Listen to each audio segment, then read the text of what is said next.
नमस्कार विद्यार्थी मित्रांनो. तर आपण काल डिटर्मिनंट मध्ये काय काय शिकलो होतं, डिटर्मिनंट काय असतं आणि सोल्युशन फक्त म्हणजे एक्सपान्शन ऑफ डिटर्मिनंट आपण ज्याला म्हटलं होतं. थोडीशी मिस्टेक अशी होती की काल आपण एक्झाम्पल मध्ये लिहित असताना -8 लिहिलं होतं, परंतु कॅल्क्युलेशन मध्ये ते +8 घेतल्यामुळे उत्तर चुकलं होतं. त्याबद्दल आय एम एक्स्ट्रीमली सॉरी. परंतु आणखी काही बरेच एक्झाम्पल पुढे येणार आहेत, त्यावेळेस मात्र करेक्ट सांगेन. हा, फक्त काल जे आपण जनरल फॉर्म्युला जो सांगितला होता तो 100% करेक्ट होता. एक्झाम्पल सॉल्व्ह करताना एक मायनॉर मिस्टेक झाली होती. ठीक आहे, तर आता आपल्याला पुढे काय शिकायचंय, तर डिटर्मिनंट आणि एक्सपान्शन संपल्यानंतर पुढे येतात मायनॉर्स. काय असतात मायनॉर्स? आणि मायनॉर्सच्या नंतर असतं कोफॅक्टर्स. आपण एक एक गोष्टी पाहत जाऊया. समजा एखादा डिटर्मिनंट तुम्हाला दिलेला आहे ज्याचे डिटर्मिनंट ज्याचे एलिमेंट्स A11, A12, A13, पुढे A21, A22, A23 आणि A31, A32, A33 या प्रकारचा एक डिटर्मिनंट आहे. आपल्याला आता काय काढायचे, तर मायनॉर्स काढायचे. मायनॉर्स म्हणजे काय असतात, तर मायनॉर्स हे दाखवायचं कॅपिटल एम ने. कधीही मायनॉर कशाने रिप्रेझेंट करायचे, कॅपिटल एम ने. कसे काढायचं, का काढायचे, तर मायनॉरची डेफिनेशन काय, ज्या एलिमेंटचा आपल्याला मायनॉर काढायचंय. समजा कोणाचा मायनॉर काढायचा आहे, 1 1 म्हणजे पोझिशनिंग लक्षात ठेवायचे, पहिला रो पहिला कॉलम, त्या एलिमेंटचा आपल्याला मायनॉर कॅल्क्युलेट करायचंय. ज्या एलिमेंटचा आपल्याला मायनॉर काढायचा आहे त्या एलिमेंटचा रो आणि कॉलम इलिमिनेट करायचा, डिलीट करायचा, तो नाही असं समजायचं. सो इथं आपण लिहितोय मायनॉर्स अशा प्रकारे. नीट बघा आता, M11 म्हणजे पहिला रो पहिला कॉलम. इथं जे 1 1 लिहिले, first row first column delete. राहिलेलं काय शिल्लक, तर फक्त त्याचा डिटर्मिनंट सॉल्व्ह करायचा. A22, A23, A32 आणि A33. पुढे कॅल्क्युलेशन आपल्याला माहिती आहे, पहिल्यांदा या दोन्हींचा गुणाकार, नंतर या दोन्हींचा गुणाकार. A22 into A33 minus A32 into A23. तर हा झाला पहिल्या एलिमेंटचा मायनॉर, म्हणजे कोणाचा, 1 1 या ठिकाणी जो एलिमेंट आहे त्याचा मायनॉर. पुढे आपण लिहिणार आहोत M12. पोझिशनिंग नीट लक्षात ठेवायचे. 1 2 म्हणजे फर्स्ट रो सेकंड कॉलम, तो फर्स्ट रो आणि सेकंड कॉलम डिलीट करायचा. शिल्लक काय राहतं, तर A21, A23, A31, A33. So परत यांचा गुणाकार, A21 into A33 minus A31 into A23.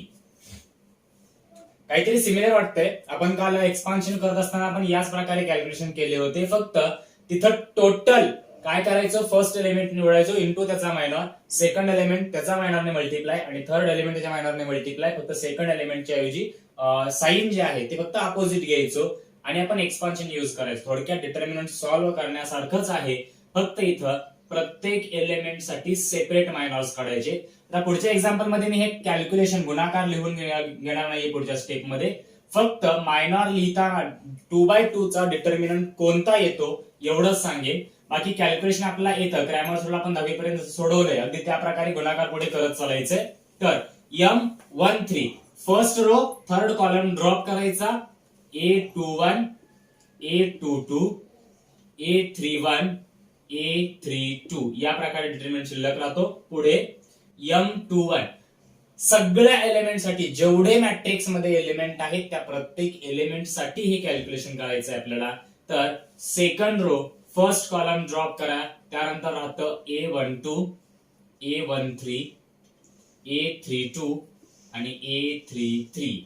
Next M22 म्हणजे इथं आपण कॉलम आणि रो कोणता ड्रॉप करणार आहेत, तर सेकंड रो सेकंड कॉलम, दुसरा रो दुसरा कॉलम ड्रॉप. शिल्लक राहतं A11, A13, A31 आणि A33. हा, पुढचे कॅल्क्युलेशन सेम असणार आहेत. पहिल्यांदा या दोन्हींचा गुणाकार, नंतर मायनस या दोन्हींचा गुणाकार. हे कॅल्क्युलेशन तुम्हाला स्वतःला करायचे आहे. पुढे जसं आपण या पहिल्या 2 एक्झाम्पल मध्ये केलेलं आहे, अगदी तसेच कॅल्क्युलेशन पुढे चालू ठेवायचे. हे मायनॉर्स तुम्हाला समजून जातील. तर हे झालं M22 पर्यंत. पुढे कॅल्क्युलेशन तुम्ही करा, तर काही प्रॉब्लेम नाहीये. नेक्स्ट M23 म्हणजे कोणता row? Second row third column drop. हा second row third column drop शिल्लक राहणार A11 A12 A31 A32 A11 A12 A31 A32. Okay. पुढे M31. आता third row first column drop म्हणजे हे 4 एलिमेंट आपल्याला मिळणार आहेत. तो त्यांचा डिटर्मिनंट काय राहतो? A12 A13. पुढे A22 A23. Next one M32. So now eliminate third row second column. What remains? A11 A13 A21 A23 and lastly M33. So now eliminate third row third column. Remaining terms are A11 A12 A21 A22. Let me check last time. परत mistake होऊ नये. 1 1 first row first column drop केला. 2 2 2 3 3 2 3 3. Okay. 1 2 first row second column drop केला. 2 1 2 3.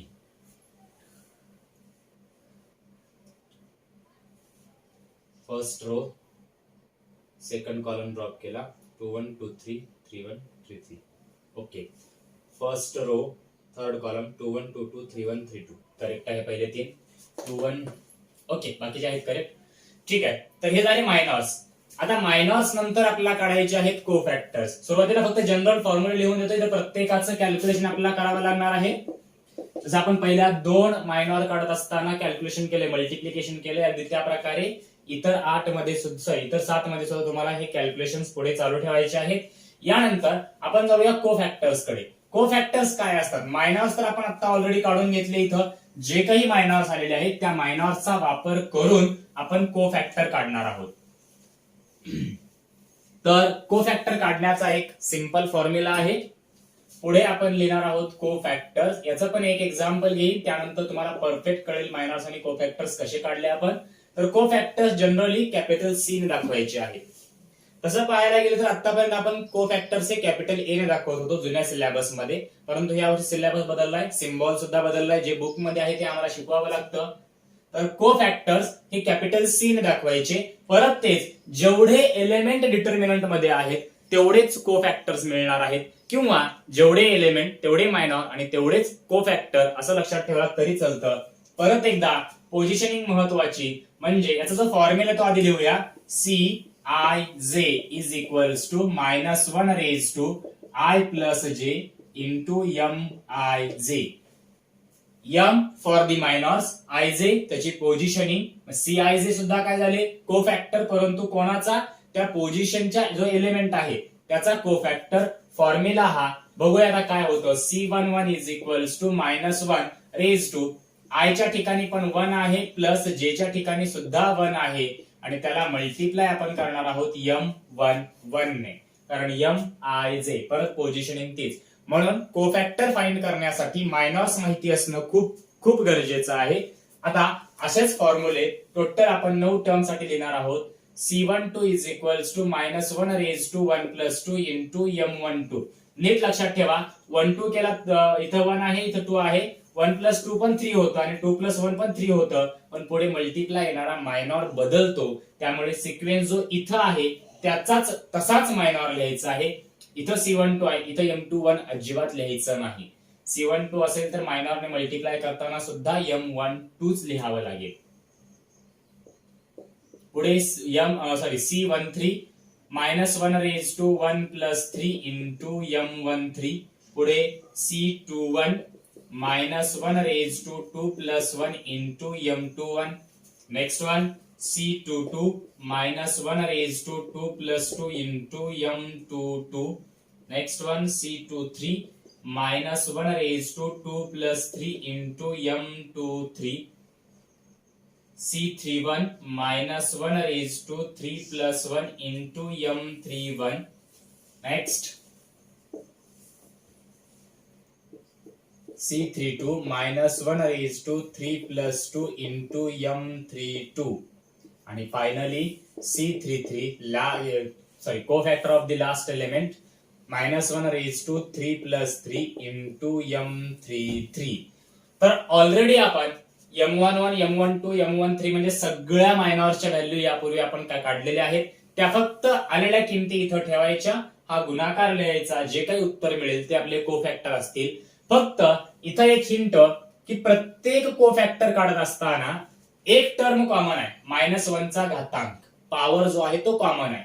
हा फक्त पहिल्या वेळेस 1+1 आहे, नंतर 1+2 आहे, परत 1+3, म्हणजे सुरुवातीला हा पॉवर 2 येतो, 3, 4, परत 3, 4, 5, 4, 5 आणि इथं 6. आता इथं हिंट काय, तर -1चा रेज पॉवर जर समजा ऑड आला, ऑड म्हणजे कसली संख्या, विषम संख्या, -1चा घातांक जर ऑड येत असेल तर त्याचा आन्सर नेहमी -1च येणार. आणि जर -1चा पॉवर इव्हन मिळत असेल तर त्याचा आन्सर मात्र आपण लिहिणार आहोत +1. हे हिंट फक्त लक्षात ठेवायचे. याच्यानंतर आपण एक एक्झाम्पल घेणार आहोत, त्यामध्ये तुम्हाला मायनॉर्स कसे काढायचे, कोफॅक्टर्स कसे काढायचे, ह्या दोन्ही गोष्टी व्यवस्थित समजून जातील. ओके, तर इथं लिहून घ्यायचं आहे. व्हिडिओ पॉज करा, पूर्ण जे काही बोर्डवरती आहे ते सगळं लिहून घ्या. ऑलरेडी तुम्ही M11, M12 मगाशी लिहिलं असेल, मायनॉर्स लिहिलं असेल तर परत व्हिडिओ रिवाइंड करा, ते लिहा. आता एक एक्झाम्पल घेऊ की ज्याच्यामध्ये आपल्याला काय काढायचे, आधी मायनॉर काढायचे, नंतर कोफॅक्टर काढायचे आहेत.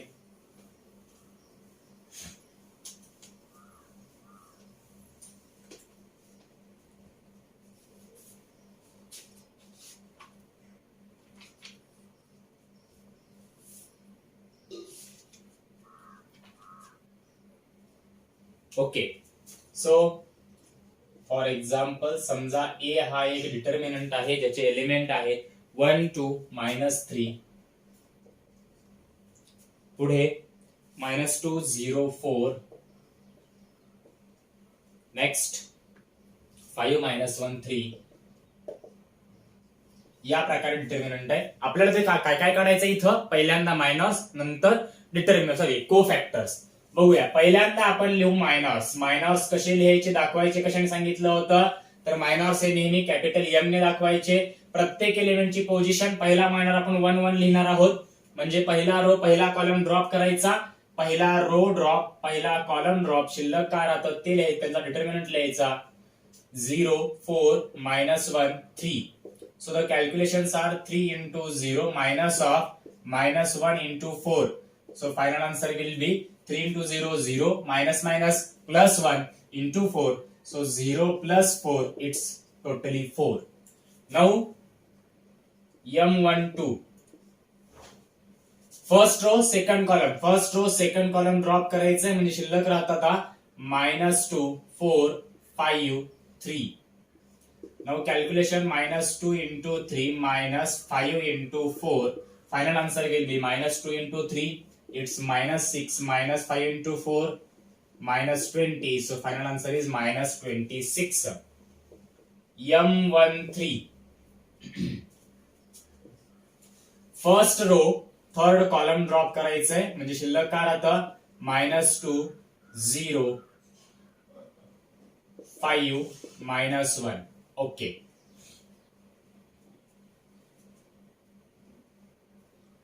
ठीक आहे. तर -2 इंटू -1, पहिल्यांदा या दोन्हींचा गुणाकार, नंतर या दोन्हींचा गुणाकार, -5 into 0.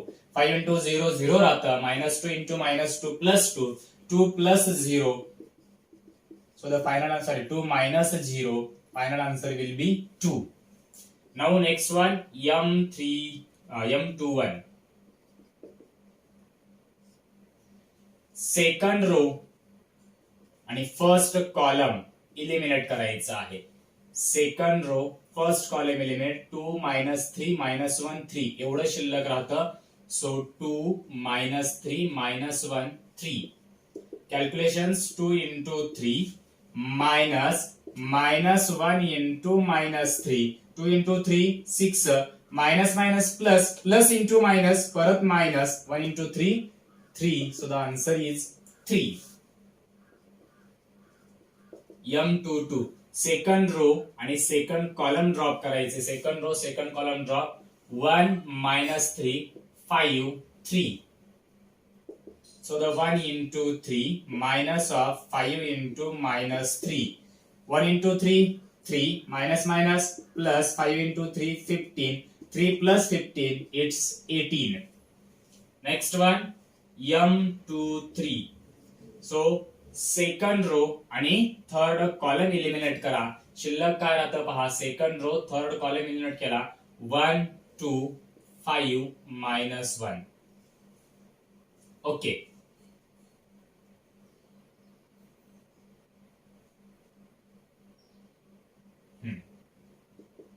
1 into minus 1 minus 5 into 2. So 1 into minus 1, it's minus 1 minus 5 into 2, 10. So minus 11 will be the final answer. Next, m31. Now eliminate third row and first column. What remains? Write it. Third row, first column drop केल्यानंतर आता 2 minus 3, 0, 4. Now calculations are 2 into 4 minus 0 into minus 3. So 2 into 4, it's 8. Minus minus plus 3 into 0, 0. So the answer will be 8.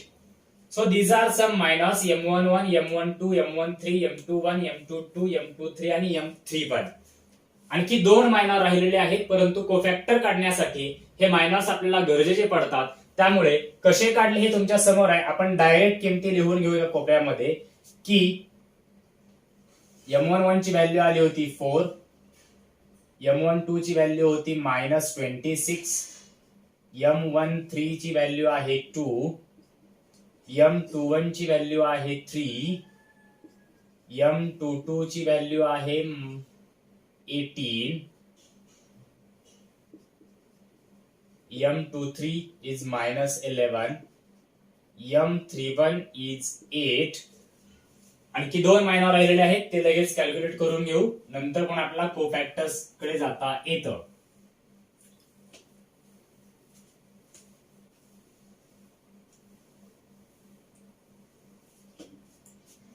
तर m32. Now eliminate third row and second column. What remains? 1 minus 3 minus 2, 4. So the calculation 4 into 1 minus 2 into minus 3. Answer will be 4 into 1, 4. Minus plus into minus 2 into 3, 6. So the answer will be -2. So m32 is finally -2. Only one minor is remained, which is last minor, m33. Now eliminate third row and third column. What remains? Third row, third column drop. 1 2 -2 0. So the 1 into 0 minus of -2 into 2. It's 1 into 0 0. Minus plus 2 into 2 4. So 0 plus 4 is 4. And the value for minor m33 is 4. Now सगळे minor आपण काढून घेतलेले आहेत. आता पुढे calculate करायचे कोफॅक्टर्स. तर कोफॅक्टर काढण्यासाठी काय करावं लागतं आपल्याला? कोफॅक्टर्स फॉर्म्युला प्रत्येक वेळी लिहित चालायचा. कोफॅक्टरचा फॉर्म्युला असतो Cij is equals to -1 raised to I plus j into Mij. Now पहिला कोफॅक्टर C11 -1 raised to 1 plus 1 into M11 -1 raised to 1 plus 1 2 आणि M11 ची व्हॅल्यू आपल्याकडे आहे 4. आता नीट लक्ष द्यायचं. मगाशी आपण काहीतरी दोन हिंट लिहिल्या होत्या की -1 चा पॉवर जर ऑड आला तर आन्सर हे -1 लिहायचंय आणि -1 चा पॉवर जर इव्हन आला तर आन्सर +1 लिहायचंय. इथे चेक करा. -1 चा पॉवर 2 आहे म्हणजेच इव्हन आहे, सम आहे. त्यामुळे याची व्हॅल्यू 1च राहणार. त्याला मल्टिप्लाय 4 येणार. 4 into 1 4 होणार. पुढे C12 -1 raised to 1 plus 2 into M12 -1 raised to 3 into value of M12 is -26. Now check, power of the -1 is odd. -1 चा जो घातांक आहे तो विषम आहे, ऑड आहे. त्यामुळे याची व्हॅल्यू ऑलरेडी -1 येणार आणि 26 हे सुद्धा मायनस आहे. मायनस काय होणार आहे? +26. C13 -1 raised to 1 plus 3 into M13. So -1 raised to 4. Value for M13 is 2. -1 चा पॉवर परत इव्हन आहे त्यामुळे इथं 1 आणि त्याला multiply 2. So final answer is 2. Now C21 -1 raised to 2 plus 1 into M21 -1 raised to 3 into value for M21 is 3 -1 into 3 -3. का बरं? -1 चा पॉवर जो आहे तो 3 ऑड आलेला आहे. फक्त चेक करतो सगळं क्लिअर दिसतंय का, कारण अक्षर थोडंसं लहान आहे. ओके, क्लिअर आहे, काही प्रॉब्लेम नाही. पुढे C22 -1 raised to 2 plus 2 into M22 -1 raised to 4. Value for M22 is 18. -1 चा पॉवर इव्हन असल्यामुळे 1 लिहा आणि त्याला मल्टिप्लाय 18 आहे. 18 into 1 18च राहतं.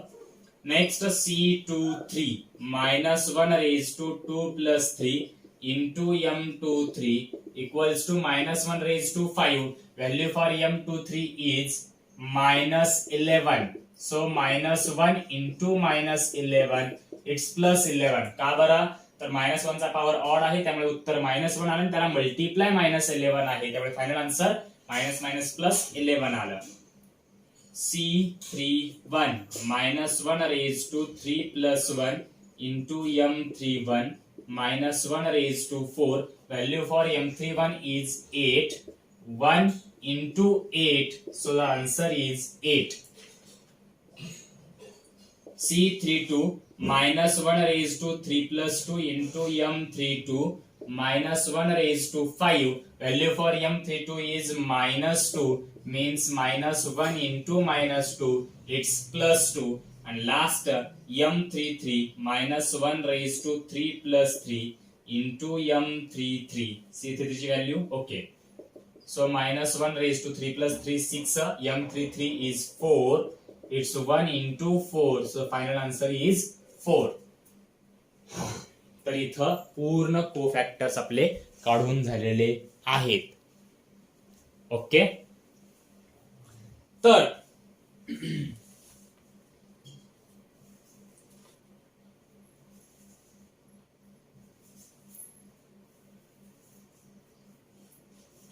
(426)(2). Let me check the answer. -3 plus 18 11 8 2 4. Correct आहे, कुठेही काही मिस्टेक झालेली नाही. इथे प्रॉब्लेम फक्त एकच येऊ शकतो की मायनॉर आणि कोफॅक्टर याच्या व्हॅल्यूज मध्ये सगळ्यांना चिन्ह बदलत नाही किंवा सगळ्यांना चिन्ह सारखं राहत नाही. तर ज्या ठिकाणी आपण कोफॅक्टर काढत असताना ह्या बेसची आपण जी पोझिशनिंग केलेली आहे त्यांची बेरीज जर ऑड आली म्हणजे -1 चा पॉवर जर ऑड आला तर त्या ठिकाणी येणारा कोफॅक्टरचा आन्सर हे मायनॉरच्या आन्सर पेक्षा साईनने अपोजिट असतं. मायनॉर जर प्लस असेल तर त्याचा कोफॅक्टर मायनस येतो, निगेटिव्ह येतो. पण कधी जर ह्या पोझिशनिंगची ऍडिशन ऑड आली तर, कारण -1 चा पॉवर आपल्याला काय लिहायचंय, फक्त इथे जी पोझिशनिंग आहे 1 1 त्यांची बेरीज लिहायची.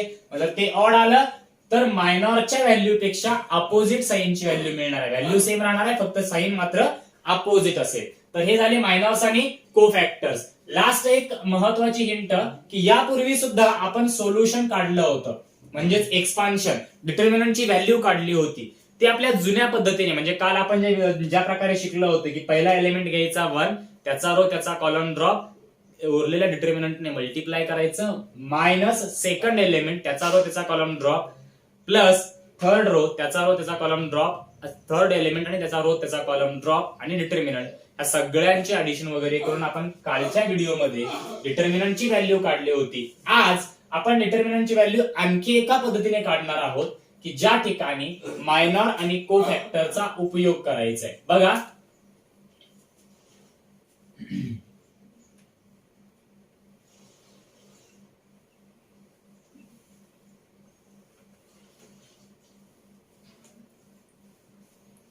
हे लिहून घेतल्यानंतर पुन्हा बघायचंय. तर एक्सपान्शन ऑफ डिटर्मिनंट आणखी एका मेथडने कसं करता येतं. ऑलरेडी एका मेथडने आपण एक्सपान्शन शिकलेलं आहे. तर समजा आपल्या डिटर्मिनंटची व्हॅल्यू काढायची काय असणार आहे, डिटर्मिनंटची व्हॅल्यू ए असणार आहे, परंतु काढायची कशी. काल आपण जो फॉर्म्युला शिकला होता की पहिल्यांदा A11 घ्यायचं, त्याचा कॉलम ड्रॉप, हे ऑलरेडी झालेलं आहे, बऱ्याच वेळा सांगितलंय. पण आता पहिला एलिमेंट उचलला जर A11 तर त्याला मल्टिप्लाय करायचंय C11 ने. What is C? तर इट्स को फॅक्टर. C11 काय आहे? को फॅक्टर आहे. नेक्स्ट पुढे प्लस A12 आणि C12 plus A13 C13. Okay, हा फॉर्म्युला. और तुम्ही ऑब्लिकली काय काढू शकता, आणखी एका मेथडने. हे जे काय आहे आपण फक्त पहिल्या रो चा विचार केलाय. पहिला रो म्हणजे A11, A12 आणि A13 हे एलिमेंट झाले आणि प्रत्येकाच्या को फॅक्टरने त्याला मल्टिप्लाय केलं तरी सुद्धा मिळणारा आन्सर हे डायरेक्टली आपल्याला काय मिळतं, तीच व्हॅल्यू मिळते जी डिटर्मिनंटची व्हॅल्यू आहे. पण त्यापूर्वी आपल्याला C11, C12, C13 म्हणजे हे को फॅक्टर्स काढले पाहिजेत आपण, तरच आपल्याला हे लिहिता येतं. किंवा आणखी एक फॉर्म्युला, फक्त पहिल्या रो साठी न करता सेम फॉर्म्युला दुसऱ्या किंवा तिसऱ्या कुठल्याही रो साठी वापरता येतो. म्हणजे आपण लिहू शकतो A21 C21 plus A22 C22 plus A23 C23. म्हणजे सेकंड रो सेकंड रो त्याचे कोफॅक्टर आणि मायनर याने आपण मल्टिप्लाय करू शकतो. ओके. किंवा आणखी एक पद्धत जी बुक मध्ये दिलेली, पुस्तकात पहिल्या दोनच रो साठी दिलंय, तरी तिसऱ्या रो साठी जरी काढला तरी पण फॉर्म्युला सेम राहणार आहे. तिसऱ्या रो चे एलिमेंट असतात A31, त्याला मल्टिप्लाय त्याच्याच को फॅक्टरने म्हणजे C31 ने plus A32 C32 plus A33 C33. कुठलाही एक फॉर्म्युला. आता या एक्झाम्पल कडे आपण जाऊया की समजा डिटर्मिनंटची व्हॅल्यू आपल्याला काढायची आहे. पहिल्या मेथडने जर काढायची म्हटला तर A11 ची व्हॅल्यू आहे 1 आणि त्याला मल्टिप्लाय C11 ची व्हॅल्यू आपली आली होती 4 प्लस A12 ची व्हॅल्यू आपल्याकडे आहे 2 आणि त्याला मल्टिप्लाय C22 इथं C12 इथं M12 आहे तो -26 आहे आणि C12 आपला आला होता +26. विश्वास नसेल तर व्हिडिओ रिवाइंड करा, मगाशी आपण सगळे कोफॅक्टर्स लिहिले होते त्या ठिकाणचा तो ती व्हॅल्यू चेक करा. नेक्स्ट A13 काय, A13 -3 आहे आणि त्याला मल्टिप्लाय C13 आपला 2च मिळाला होता. जर आपण हे कॅल्क्युलेट केलं डायरेक्टली तर 1 × 4 4 plus 26 × 2 52 plus minus -6. Answer calculate करायचा आहे 4 प्लस हे 52 ऍज इट इज राहू द्या. 4 -6 -2 so the final answer will be 50. So value for determinant is 50. या प्रकारे सुद्धा तुम्ही काढू शकता. ही जी मेथड आहे कशासाठी उपयोगाची आहे तर ह्या 9 एलिमेंट पैकी एखादा एलिमेंट जर अननोन असेल, त्याची व्हॅल्यू आपल्याला दिलेली नाहीये, एक्स असेल, वाय असेल, झेड असेल, अशा ज्या किमती काढण्यासाठी सुद्धा या मेथडचा उपयोग करता येतो. तुमचा आजचा होमवर्क हा असेल की आपण इथं 50 व्हॅल्यू फक्त पहिल्या फॉर्म्युल्याचा यूज करून काढलेली आहे. मायनॉर्स ऑलरेडी तुमच्याकडे आहेत, कोफॅक्टर्स ऑलरेडी आहेत, तर या फॉर्म्युलाने उपयोग करून काढायचंय किंवा याने उपयोग करून काढायचंय. याने किंवा याने सुद्धा आन्सर तुमचं किती आलं पाहिजे, 50च आलं पाहिजे. हे एवढं नीट चेक करा, व्हॅल्यूज कॅल्क्युलेट करा, फायनल आन्सर तुम्हाला मिळून जाईल. जर हे आन्सर दोन्हींचे सेम असतील तर याचा अर्थ आपलं जे काही गणित आपण सोडवलेलं आहे ते 100% करेक्ट आहे. तर इथं दुसरी मेथड झाली मायनॉर आणि कोफॅक्टर. पहिल्या व्हिडिओमध्ये आपण फक्त डिटर्मिनंट काय असतं आणि त्याचं एक्सपान्शन कसं करायचं एवढंच पाहिलं. या व्हिडिओमध्ये मायनॉर, कोफॅक्टर आणि एक्सपान्शनची आणखी एक पद्धत पाहिली. याच्यानंतर आपण बघूया पुढे जसे काही सिक्वेन्स सिलेबस मध्ये जो बीट आहे त्या प्रकारे शिकत जाऊ. पुढे आपल्याला या मेथडचा यूज करून एक्स, वाय किंवा अननोनच्या व्हॅल्यू काढणं हे एक आहे. त्यानंतर याच्यावरतीच पहिली एक्सरसाइज आहे. पुढे लिनियर इक्वेशन्स म्हणजे थोडक्यात काय डिटर्मिनंट का शिकायचं असतं, त्याची गरज काय. तर आपण लिनियर इक्वेशन सोडवायला शिकलेलो आहोत 10वी मध्ये, परंतु ज्यात फक्त 2 व्हेरिएबल होते, एक्स आणि वाय. आता 3 व्हेरिएबल जर इक्वेशन मिळत असेल तर ते सोडवण्यासाठी डिटर्मिनंटचा उपयोग कसा करायचा हे आपलं फायनल टार्गेट आहे. मग तिथपर्यंत पोहोचण्यासाठी एक एक स्टेप आपण शिकत चाललोय. फक्त जे कोणी नवीन स्टुडंट आहेत चॅनलला सबस्क्राईब करा, तुम्हाला दररोज व्हिडिओचे नोटिफिकेशन मिळत जाईल. धन्यवाद.